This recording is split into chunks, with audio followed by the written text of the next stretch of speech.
Hello and welcome back to the part 2 of the Dumb Shit's Guide to Mechanism. Today I'll be going through pretty much everything up until the fusion reactor. So this will be covering the fission reactor, the supercritical phase shifter, and then the fusion reactor. So let's start off with your basic fission reactor setup. So what do you want to get first? The first thing you want to get is fissile fuel, which is the fuel for your reactor. So to start with, you want an enrichment chamber that produces uranium, or that enriches uranium down into uranium, a yellow cake uranium. That goes into a chemical oxidizer, which creates uranium oxide, I believe it's called. Yes, uranium oxide. Then you're going to want a sulfuric acid setup. So to make sulfuric acid, you need a chemical oxidizer with sulfur to create sulfur dioxide. And then you put oxygen from an electrolytic separator that we covered in the last episode, and along with the sulfur dioxide in a chemical infuser to create sulfur trioxide. And then you take the rotary condensator, also mentioned in the previous episode, to create water vapor from water to create water vapor that goes with the sulfur trioxide to create sulfuric acid. Now once you have the sulfuric acid, you're going to want to have fluorite. And that fluorite, so there's two types of fluorite. So I'm using all the mods 9. So if we go fluorite, I don't even think Mekanism fluoride is in here. So if you're using like another mod pack that doesn't have Greg Tech in it, you'll be using, oh, it's not even here either. So there's a type of fluorite you can get. I think you can only find it through the ores, but it's, yeah, mostly been removed by all the mods 9, but there's a Mekanism version of fluorite. This is the Greg Tech version of fluorite. It works in all the mods 9. Now you're going to take the sulfuric acid and fluorite, and that's going to create, I believe it's hydrofluoric acid. Yes. You're going to take the uranium oxide and hydrofluoric acid and combine it in another chemical infuser to create uranium hexafluoride. That then goes into an isotopic centrifuge that creates fissile fuel. Now, most of this stuff should make sense if you've seen the previous episode. The only new machines that we have right now are stuff like the chemical dissolution chamber and the chemical infuser. Basically, the chemical infuser takes 2 chemicals and infuses it into a third. It's very simple to understand. You just want to make sure that the inputs are selected to the input 1 and input 2. So for gases, for example, left is input 1, back is input 2. So the back is where the input's coming in, and then the left is where the input's coming in. The left being the oxygen and the back being sulfur dioxide. So now you have your fissile fuel. What do you need for a reactor? So the first thing you need is at minimum 5 by 5 by 5. The bottom is going to be all reactor casing. And then the walls are going to be reactor glass, including the top. I believe you can switch this out for reactor casing, I'm not sure though. You're going to want to have 4 ports. The first port is going to be for fuel. The second port is going to be to output coolant. Third is going to be for your cooling source. And your fourth is going to be for outputting waste. The waste goes into these radioactive waste barrels. But they can be, the radioactive waste will be reprocessed later, so you're going to want to keep this. If you are using a mod pack that doesn't include Evilcraft or Cooking for Blockheads, then what you're going to want for the reactor is, instead of having an eternal water block or a sink, you're going to want to have one of the water pumps, which we'll get into in a little bit. Say you don't want to use water for a reactor. There is a second option. So what you're going to want is these thermal evaporation plants. So basically these are a 4x4, but I think the minimum height is also 4. So 4x4x4 is the minimum height. These ones are 4x4x5. These you want to have thermal evaporation blocks, a controller, and then 3 valves. The first valve is input, the second valve is for heat, the third valve is for output. So this one is taking in water and using heat, and then outputting brine. Now, how do you get heat? Now, there's 2 options. There's, I believe it's called, I don't even know what it's called, at Mechanism heater. Yes, the fuel wood heater. This converts coal or wood into heat. This is only for early game. You're not really going to want to use this. You're going to want to get resistive heaters that turn energy into heat. So for this example, I've got 4 or 8 for these 2. And using the thermodynamic conductors to input the heat into here. And that superheats the liquid to create the output. So in this case, it's brine. and then that brine is being superheated into sodium. We'll get to sodium here in a bit. So let's say that you want to cool your reactor with sodium, because it is technically more efficient than water, it's just harder to get. So we're going to want well, look at this reactor, for example. So we've got this electrolytic separator that separates the brine into sodium and chlorine. The chlorine we have dumping right now. That sodium's going into this reactor. Now, when we turn it on, you'll notice that we're getting, well, this will fill up. This is the heated coolant tank. We don't have enough sodium to keep this running for very long, because as you can see, it's draining. But the sodium is keeping it cool for right now, and is technically more efficient than water, but yeah, harder to produce. That sodium is superheated into superheated sodium. That goes through this pressurized tube that we have here into a boiler. Now, to make a boiler, you need boiler casings in a 5x5. You need boiler valves, 3 of them. And then you also need inside, you want pressure dispersers on the top layer.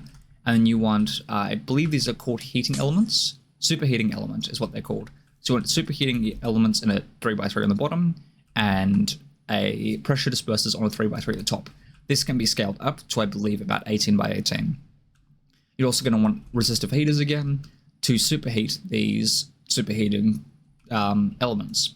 Now inside, the sodium is then superheated and, well, it's boiled basically, and that creates normal sodium. So that, I'm not entirely sure what the like physics behind this is, but basically you run this superheated sodium in through here, and it comes out as normal sodium, which then you can run back into your main reactor. But for the sake of this example, we'll talk about the just normal water reactor, because we're using all the Mods 9, for example. So inside you can see that there is control rods, or reactor rods. Basically, let me quickly do a little C-section of this, or dissection of this. So inside, you have 2 fission fuel assemblies, and then a control rod assembly on the top. This has to be one below the reactor glass. So it has to be reactor glass, control rod, fission, fission. So we'll build that back up again. I'll put our glass back, and that will form the complete multi-block. So the complete multi-block will have at least 2 of the rods, 1 of the control assemblies, and then obviously 5x5 of the casing, and then structural glass. So having these 5 rods in here is actually overkill. You only actually need like 1 in the middle, for example, 1 on the right, 1 on the left. We have 5 because it means more energy output. Well, not energy output, this basically produces heat, which superheats the coolant, which creates steam. That steam goes into a turbine. Now, this is where things get really fun. So the turbine gets a lot of people because it's a bit hard to set up. So basically you need 2 valves, one on whichever side you feel like, as long as it's not on one of these edges, and as long as it's in like the same area as the structural glass, for example. So any of these spots can be filled with like valves, or if we look at one of our bigger examples over here, anything that's glass can be replaced with a valve. We'll get to those bigger examples here in a second. Inside, you're going to need a rotor, and you're going to need blades. So there's 3 rotors in this for the smallest example that we can make, and then each rotor takes 6 blades. Then inside, it's made out of, that's the right glass, yes. Then inside, what we have is we have a layer of pressure dispersers and a layer of saturating condensers. In the middle of the pressure dispersers, you have a rotational complex, and in the middle of the saturating condensers, you have an electromagnetic coil. So to explain, you need to have, let's put these vents back in place. So inside, you want, we'll call this an electromagnetic coil, for example. Actually, no, we'll call this a rotational complex, for example. And then you want to surround the rotational complex with pressure dispersers. I don't have any on my hotbar right now, but we'll use these turbine methods as examples. So you want it, this is the minimum size. And then in this example, this is our electromagnetic coil. And then you want saturating condensers all around it. And then you want the rotors coming out of the rotational complex. And then you want vents on top. If you play all the Mods 9, you may notice this in the quest page. This is a lie. So you see how this top part isn't filled up? This part needs to be filled up with vents. So you need vents in the top and on the sides. Also, this needs to be replaced with vents. Let me fix that real quick. That should reform the multi-block. Yes? Yeah, perfect. So once you've got that set up, so this is going to turn steam into energy. It's also going to create water as well. That's where but you can export that water out using these vents. Let's talk about the induction cell. So the induction cell, or induction matrix, is 5x5 of induction ports, of induction casing, and then structural glass on 4 of the 5 sides, or 5 of the 6 sides, sorry. And inside, you're going to have at least 1 cell and 1 provider. This can go from basic to advanced to elite to ultimate. Now let's say if you just have 1 of each for right now. So what the induction cell does is it controls how much storage is in the matrix, and then the provider controls the flow rate in and out. So more providers means you can get energy in and out faster, but more cells means more storage. So if you just have 1 of each of the basic, you would have 3.2 giga FE. If you had 1 of each of the advanced, you'd have 25.6 giga FE. For the elite, it would be 204 giga FE, as you can see. And then ultimate is about 1.6 tera FE. And these ports can be configured. So if you use your configurator, and also for the sake of, I'll show you for these, the turbine as well. So each of these ports can also be configured using the configurator. So you're going to have 1 or 2 configured just by default to input. 1, you're going to have to, I think it's shift right click twice to get output coolant, and then shift right click once to get output of waste. Now over here, we're going to have 1 as input and then 1 as output, for example. So any energy made by this, for example, so we're going to turn this on, activate that. That steam is going through this pressurized tube into here. As you can see, it's filling up with steam and it's producing energy. So we're going to grab a universal cable, big one. And that will fill up this induction cell with energy. As you can see, it's filling up as this machine is running. Now you want to make sure you have enough water to keep up with the fission reactor, because otherwise it's going to explode. In all the mods now, it's pretty easy because you just have to attach a turn a water block to it. But for example, if you're using the water pumps, you'd have to be careful because you can actually set the burn rate limit. So in here you can see the max burn rate limit is 10 millibuckets per tick. So we set it to 10. It burns the steam or burns the water a lot faster, or superheats the water a lot faster, but at the same time produces more steam, which means more energy. Now you need to make sure your turbine can keep up with this, and B, you need to make sure your coolant can keep up with this. Otherwise, it's going to explode on you. So that's something you have to be aware of. So we'll keep that running for right now. So that's all the stuff you need for a basic fission reactor setup. Let's talk about how big you can scale these. So these are the theoretically largest sizes you can do of each of these things. So the induction matrix is 18 by 18 by 18. Inside here, I've only got 4 induction providers and the rest of it's induction cells. This can hold, how much is that? 6.54 peta FE. So 1,000 giga FE is 1 tera FE, and then 1,000 tera FE is 1 peta FE. So it's about 1 million gigabytes, essentially, or giga FE of energy. You probably won't need something of this size pretty much ever, at least if you're playing a mod pack like this. Even in most mod packs, this is a pretty overkill amount of energy. You probably will never need this much stored. Let's talk about the max size of reactor. The reactor is also 18 by 18 by 18. As you can see, in this example, we're still using the eternal water block. However, this thing is actually too fast, but we'll get to that in a second. So this is 18 by 18 by 18. The max turbine size is 17 by 17 by 18 because it has to have a block in the middle. So this is an even number, this is an odd number because you need your rotor in the middle, or your blades in the middle. Now as you can see, this has a lot of steam in it. And I've got a whole bunch of coolant ports on the side here, all outputting steam into this turbine. The problem is the turbine actually isn't fast enough to keep up with it, and this isn't even running on max speed. So the max speed is 1920. If I set it to that, then the coolant would overflow almost immediately and this would explode. So if you were having a max size one of these and you had enough water to support it, and you had enough fuel to support it, which in this case I've just got an infinite source right here, then you would need probably, I'd say, 2 or 3 of these max size turbines for it to work. And basically scaling these is just a matter of taking what we have here but making it bigger. So for the example of the reactor, you just add more layers up and more layers right or left, and that's pretty much it.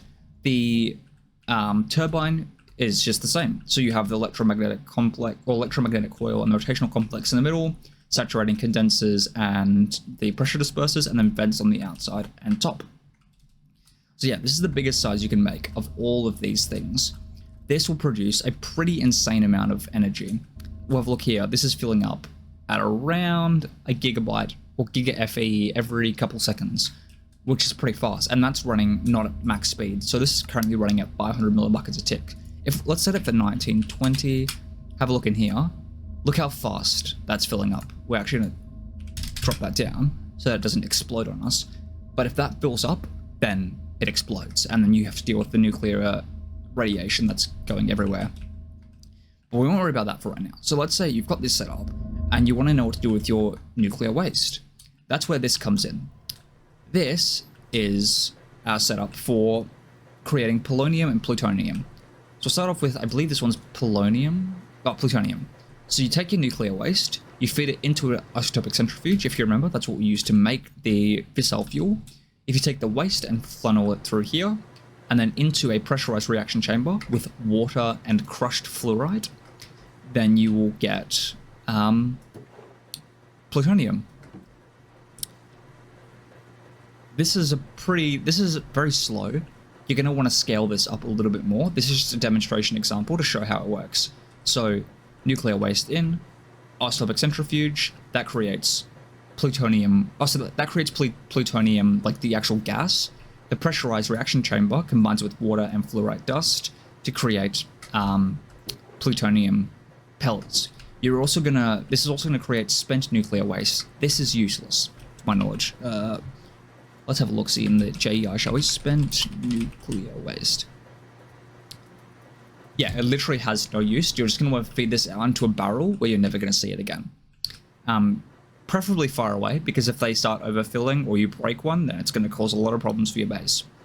Now, the more important is polonium. So you have your nuclear waste that goes into a solar neutron activator. This only works when it has access to sunlight, but it creates polonium. That goes into here, fluorite dust, water, and to create polonium pellets. These you're going to need a lot of. Much more than you need plutonium. Plutonium, I think, is fairly useless, if I recall correctly. Plutonium... Oh, I stand corrected. You need both. And that's to make the SPS casing. But we'll get to that here in a second.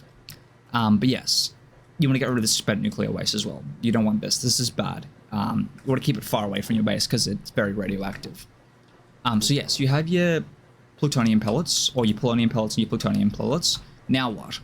Now we do the SPS, or Supercritical Phase Shifter. What this does is it takes polonium, I believe. I believe I have a chemical blank here. Polonium to create antimatter with energy. So the structure is 3, 1, 3, 1, 3, 1 diameter, and the same thing on each side, and then like fill in the gaps, obviously. It's a bit of a pain in the ass to build, but basically you're going to want a port on each side in the middle, and on those you're going to place these, I believe they're called, what are they called?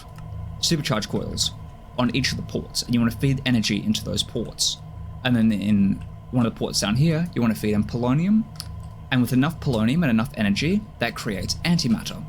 You funnel that antimatter into a chemical crystallizer, which my one is full because this is working at peak efficiency, essentially. I've got a creative energy cube, I've got a infinite source of polonium right here. This is theoretical max speeds. You can also have multiple of these, but this is how you create antimatter. Antimatter is very, very useful. If you're playing all the mods, it's very useful for getting the all the mods star. You can also use it for a few other things like upgrades for your mecha suit, and you can also use it to create the antiprotonic nucleosynthesizer, which is a fucking mouthful. Basically, what this is used for is it can turn antimatter into items. Most of these that it can do, at least in this pack, seem kind of useless, and I don't know why you'd want to do it, but that's always an option, is you can do that. So yeah, that's what the Supercritical Phase Shifter is for. You take polonium and energy, and it creates antimatter, which can be used for antimatter pellets, which can be used for a whole lot of stuff, especially in this pack. You need it for a lot of things. So you've got this up and running, but you don't have enough power to sustain it. What do you want to do? That's where this comes in, the fusion reactor. Now this one's fun. So basically there's two ways you can run this. One of those ways is with DT fuel or deuterium and tritium, or deuterium and tritium.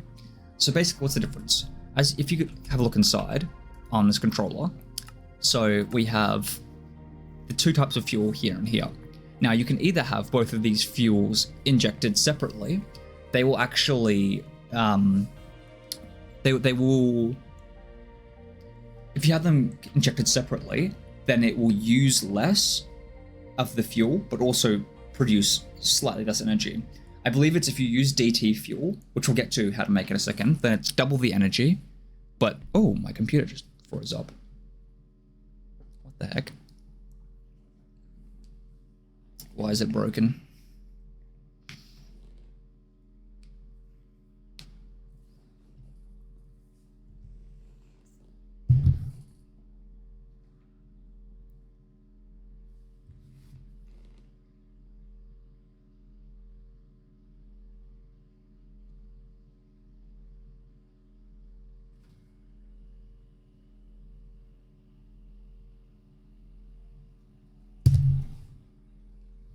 Oh, did it fix itself?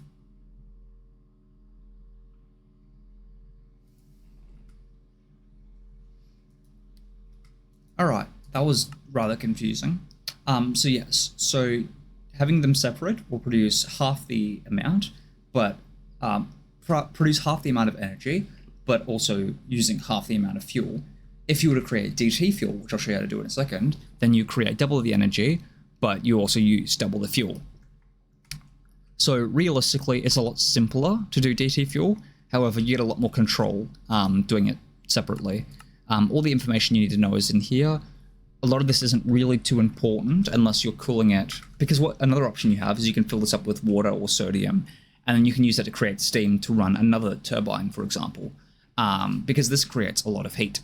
So you can also have this running two separate things, because just the reaction itself creates power, but you can also produce steam using the heat that it creates to create even more power. So how do you get all these fuels? So let's go over here. So we have a pump right here, electric pump. This has to have a filter upgrade in it. So it has to have this filter upgrade, which will separate water into heavy water. That heavy water goes into a separator that creates deuterium, and then also I believe it's oxygen, I want to say? Yes, oxygen. We don't want that though. That deuterium goes into the reactor. And then over here we have sodium. So basically we have all of our sodium that's being made running from over here in this example. But basically you take liquid sodium and then you deconcentrate it into sodium gas. Or if you already have sodium gas, you just chuck sodium gas straight into the solar neutron activator. Again, this needs sunlight. This creates tritium. I believe it's called, yeah, tritium. And then those can go into fuel your reactor. Now, if we have a look here, there's a chemical infuser. This is creating DT fuel. So you just combine these two in a chemical infuser to create DT fuel. You can also use that as your main fuel source. It's a lot simpler and it does produce a lot more power. However, you need a lot more like infrastructure for it, because it's a lot, like you need a lot more of it to keep the reactor constantly up and running, because if it runs out of fuel, then it turns off and then it's a pain to turn back on again. Now, how do we turn it on? First thing you want to do is create a whole ROM. This is done by putting coal and 4 gold dust in a metallurgic infuser, and then you want to put it in this slot right here. So if we take this out, place that in there, and it fills up with DT fuel. And then we go to the reactor. You want to have that whole ROM sitting inside. As you can see, this one already has one inside. Then you want this laser set up.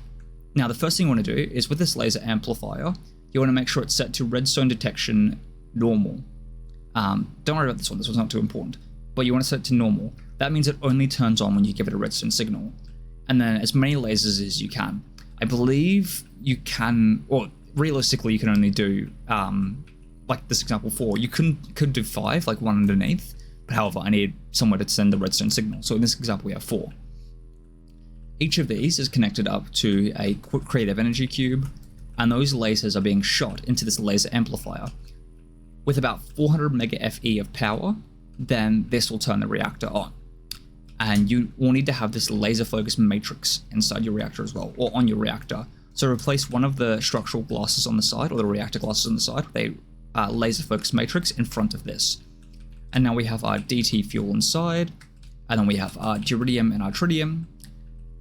We have over 400 mega FE stored in here.